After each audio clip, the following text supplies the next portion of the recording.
ये जो वनस्पति आप देख रहे हैं 3 पत्तों वाली, इसे दूर्वा कहते हैं या हराड़ी भी कहते हैं। कथाओं के अनुसार अगर देखा जाए तो एक बार अनलासुर नाम का एक राक्षस था, जिसके संताप की वजह से तीनों लोकों में संताप हो गया था, दाह उत्पन्न हो गया था, जिसकी ऊष्मा ऋषि मुनिगण सहन नहीं कर पाते थे।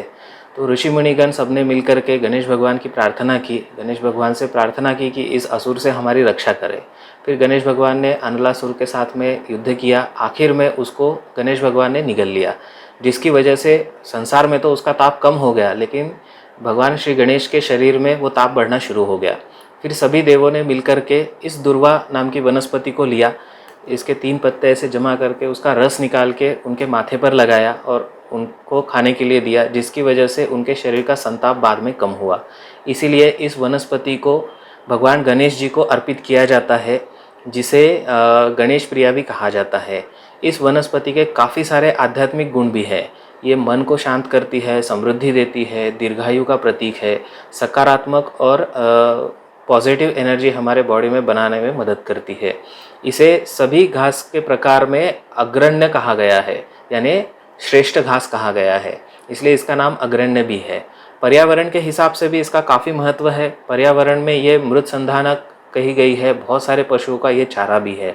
आयुर्वेद में तो इसके बहुत सारे उपयोग हैं, हम डेली ओपीडी में भी देखते हैं। कुछ कुछ पेशेंट को तो हम घर में भी इसका इस्तेमाल बताते हैं और उनको चमत्कारिक रिजल्ट आते हैं।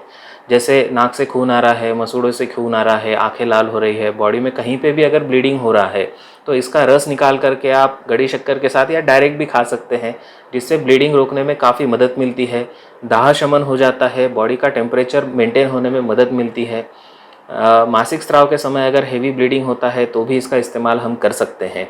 दाह शमन का, हमारे शरीर में कहीं पे भी अगर बहुत ज़्यादा जलन हो रही है, हाथों में, पैरों में, आँखों में, सिर में, तो हम इसके काढ़े की धारा कर सकते हैं, इसका लेप लगा सकते हैं और इसका सेवन भी कर सकते हैं, जिससे हमको काफ़ी बेनिफिट मिलता है। कहीं पे भी हमको ज़ख्म होती है तो वहाँ पे भी स्तंभन करके ब्लड रोकने के लिए भी हमको इसका मदद मिलता है। साथ ही साथ ये वुंड को हील भी बहुत अच्छे से करती है। इसका आप रस भी डायरेक्टली यूज़ कर सकते हैं या इसको तेल में सिद्ध करके, नारियल के तेल में आप इसको ऊपर से लगा सकते हैं, तो स्किन डिसीज़ में भी अच्छा मदद मिलता है, घाव भी जल्दी रिकवर होता है। साथ ही साथ जो पित्त उठ रहा है उसकी वजह से जो जलन हो रही है वो भी कम हो जाती है। मूत्रल होने के कारण से पेशाब में होने वाली काफ़ी सारी समस्या, जैसे पेशाब साफ़ नहीं होती है या पेशाब पीली होती है, रुक रुक के होती है, या पेशाब में बहुत ज़्यादा जलन होती है, बार बार इन्फेक्शन होता है, तो इसका काढ़ा बना करके आप सेवन कर सकते हैं, जिससे आपको डेफिनेटली बेनिफिट मिलेगा। इसके साथ साथ अगर आप धनिया और मिश्री मिला करके लेते हैं तो और जल्दी पेशाब की समस्याओं में आपको बेनिफिट मिलेगा। अतिसार जैसी बीमारियों में भी इसका काफ़ी मदद मिलता है। स्पेसिफिकली पित्त से संबंधित कोई भी बीमारी हो, आप इसका इस्तेमाल कर सकते हैं। पित्त प्रकृति में इसका सेवन, इसके साथ में रहना, इसके ऊपर चलना, ये भी हमारे आँखों के लिए और पित्त के लिए काफ़ी लाभदायक होता है।